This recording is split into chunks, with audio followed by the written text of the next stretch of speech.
नमस्कार. मी सुनील वाकोडकर, ITI परभणी या याच्या वर्तुळाचे क्षेत्रफळ काढणे किंवा वर्तुळामुळं जीवा, व्यास, त्रिज्या, वर्तुळ पाकळी, वर्तुळखंड, अर्धवर्तुळ ह्या सर्वांचे आपण सूत्ररूपाने सुद्धा आपण अभ्यास करणार आहोत. तर तत्पूर्वी आपण वर्तुळाची व्याख्या आपण पाहूया. तर वर्तुळ म्हणजे एका स्थिर बिंदूभोवती दुसरा बिंदू समान अंतरावरून फिरला असता तयार होणाऱ्या बिंदूपथाद्वारे जी आकृती तयार होते त्या आकृतीला आपण वर्तुळ असे म्हणतो. म्हणजे इथं बघा, हा सेंटर म्हणजे हा बिंदू ओ, याच्यावर ही रेषा एका ठराविक अंतरावर आहे. मग ती त्याच्या भोवती समान अंतरावर फिरवली जाते आणि त्यापासून होणाऱ्या त्या वक्र आकृतीला जे आपण म्हणतो ते वर्तुळ आहे. आता वर्तुळामध्ये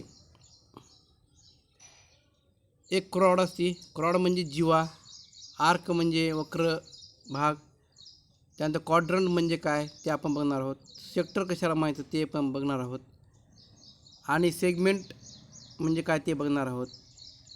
टँजंट म्हणजे काय ते आपण बघणार आहोत. आता क्रॉड म्हणजे जीवा. तर जीवा म्हणजे काय, तर परिघावरील दोन बिंदूंना जोडणाऱ्या रेषेला जीवा असे म्हणतात. आणि वर्तुळाची सर्वात मोठी जीवा म्हणजे व्यास असते. बघा ही, कारण की ही सगळ्यात मोठी जीवा आहे. याच्यापेक्षा मग सगळ्यात जीवा ज्या असतात त्या छोट्या छोट्या असतात. बघा आता ही जीवा मग ही वर्तुळाच्या व्यासापेक्षा कमीच असतात. म्हणजे सगळ्यात मोठी जीवा कोणती असते, व्यास असते. आता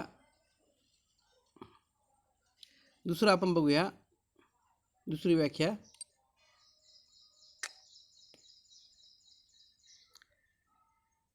आता आपण बघूया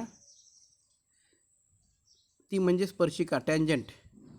तर वर्तुळ परिघास बाहेरून केवळ एका बिंदूला स्पर्श करणाऱ्या रेषेला स्पर्शिका असे म्हणतात. म्हणजे हा वर्तुळ परिघावरील कोणताही एक बिंदू आणि त्या बिंदूला बाहेरील बिंदू, मात्र आतील बिंदू नाही, वर्तुळ परिघावरील कोणत्याही एका बिंदूला स्पर्श करून जाणाऱ्या रेषेला टँजंट म्हणजे स्पर्शिका असे म्हणतात.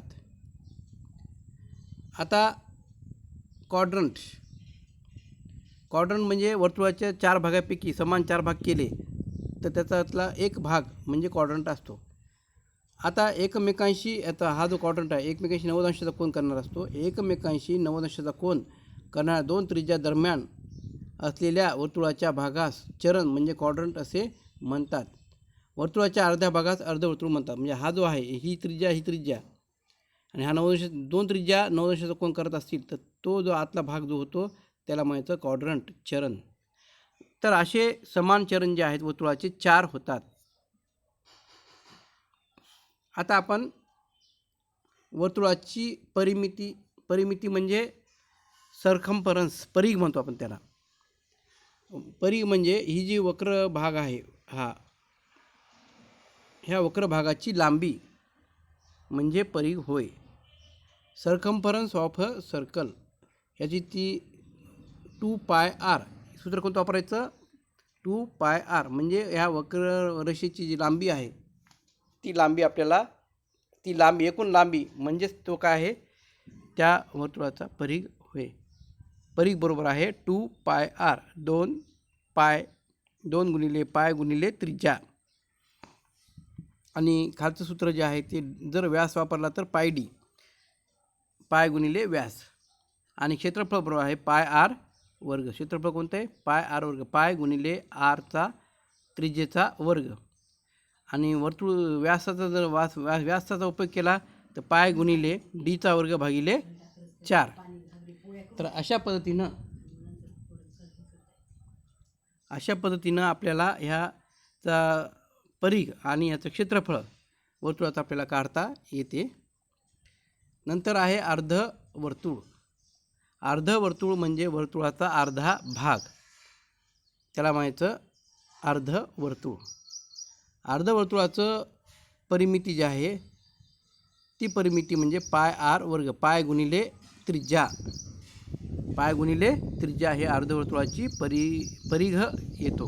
परिघ म्हणजे हे बघा, हे वक्र भाग हा जो आहे याची लांबी जी आहे ती पाय आर. आणि क्षेत्रफळ आहे, पूर्ण वर्गाचं क्षेत्रफळ जे आहे ते पाय आरचा वर्ग आहे, त्याला भागिले 2 म्हणजे 1/2 गुणिले पाय गुणिले त्रिज्येचा वर्ग. आणि आता महत्त्वाचं म्हणजे हे वर्तुळ पाकळी, सेक्टर ऑफ अ सर्कल. तर एक कोन, एक कंस व 2 त्रिज्या यांच्या एकत्रीकरणातून तयार झालेल्या वर्तुळाच्या भागास वर्तुळ पाकळी असे म्हणतात. मग एक कोन आहे हा बघा, हा कोन, ह्या 2 त्रिज्या आणि हा वक्र भाग, ही जी झालेली आकृती आहे ती आकृती म्हणजे वर्तुळ पाकळी होय. थोडक्यात म्हणजे 2 त्रिज्येने परिघावर 2 कोन केले असता, एक विशिष्ट कोन केला असता तयार होणाऱ्या आकृतीला वर्तुळ पाकळी असे म्हणतात.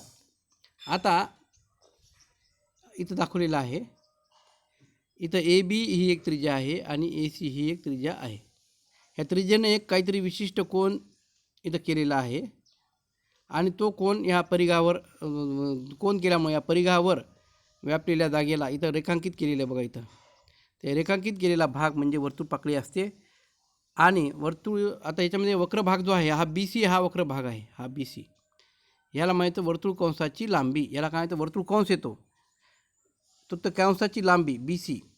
तर ह्या BCला, या BCची लांबीसुद्धा आपल्याला काढावीची असते. मग आता वर्तुळ कंसाची लांबी म्हणजे वर्तुळ कंसाची परिमिती, ज्याला आपण सरकमफरन्ससुद्धा म्हणू शकतो आपण. वर्तुळ कंसाची लांबी बरोबर आहे, लांबी म्हणजे कोणती, BC बरोबर आहे 2 गुणिले पाय गुणिले आर, आर म्हणजे त्रिज्या, गुणिले कंसामध्ये थीटा भागिले 360. थीटा म्हणजे या 2 त्रिज्येनं केलेला कोन म्हणजे थीटा होय. हे सूत्र आपल्याला वर्तुळ कंसाची लांबी काढताना आपल्याला वापर, जर त्रिज्या आणि तो कोन दिलेला असेल तर आपल्याला त्या वर्तुळ कंसाची लांबी आपल्याला काढता येते. आणि आता आपल्याला क्षेत्रफळ बघायचं आहे. तर क्षेत्रफळ बरोबर आहे, जर आपल्याला त्रिज्या दिलेली आणि कोन दिलेला आहे, दिलेला असेल तर आपल्याला हे सूत्र वापरायचं, पाय आर वर्ग गुणिले कंसामध्ये थीटा भागिले 360. आणि जर आपल्याला वर्तुळ कंसाची लांबी जर दिलेली असेल आपल्याला, तर आपल्याला खालचं सूत्र म्हणजे कोणतं, L गुणिले R भागिले 2, हे सूत्र आपल्याला कंसाची लांबी दिली असेल तर वर्तुळ पाकळीचं क्षेत्रफळ काढताना हे सूत्र आपल्याला वापरता येतं. आणि वर्तुळखंड म्हणजे काय ते बघूया. तर वर्तुळखंड म्हणजे जीवेमुळे, जीवा जे आहे क्रॉड, तर क्रॉडमुळं हा एक भाग आणि हा 2 भाग, असे 2 भाग पडतात, वर्तुळाचे खंड पडतात, तर त्यांना म्हणायचं वर्तुळखंड. आणि आपल्याला वर्तुळ पाकळीचं क्षेत्रफळ आपल्याला काढायचं, वर्तुळखंडाचं क्षेत्रफळ आपल्याला काढायचं आहे. वर्तुळखंडाचं क्षेत्रफळ म्हणजे कोणतं, हे रेखांकित भाग जो दाखवलेला आहे तो रेखांकित भाग म्हणजे काय आहे, ते वर्तुळखंड होय. आता जीवेमुळं तो झालेला आहे, जीवा इथं कोणती, BC ही जीवा आहे आणि त्या जीवेमुळे एक छोटा खंड आणि एक मोठा खंड तयार झालेला आहे. ह्याच्यामध्ये आपल्याला BC म्हणजे हा रेखांकित केलेला जो भाग आहे BCD, ह्या वर्तुळखंडाचं आपल्याला क्षेत्रफळ काढायचं असेल तर आपल्याला सूत्र जे वापरायचं आहे ते सूत्र म्हणजे हे सूत्र वापरायचे, त्रिज्येचा वर्ग कंसा गुणिले कंसामध्ये थीटा भागिले 360. थीटा म्हणजे ह्या त्रिज्येंनी केलेला कोन गुणिले पाय वजा साइन थीटा भागिले 2.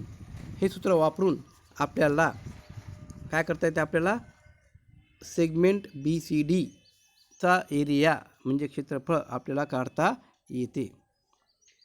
अशा पद्धतीनं आपण ह्या वर्तुळाचे वेगवेगळे घटक, वेगवेगळे भाग आणि वेगवेगळ्या व्याख्या, म्हणजे याच्यामध्ये आपण जीवा, त्याच्यानंतर केंद्रबिंदू, वर्तुळाचा परिघ, त्याच्यानंतर आपण त्रिज्या, व्यास, वर्तुळखंड, वर्तुळ पाकळी हे एवढे आपण जे पॅरामीटर्स जे आहेत एवढे भाग त्या वर्तुळाचे त्याच्या अनुषंगाने त्याच्या व्याख्या आणि त्यांची परिघ आणि त्यांचे क्षेत्रफळ यांचा अभ्यास आपण ह्या पाठामध्ये केलेला आहे.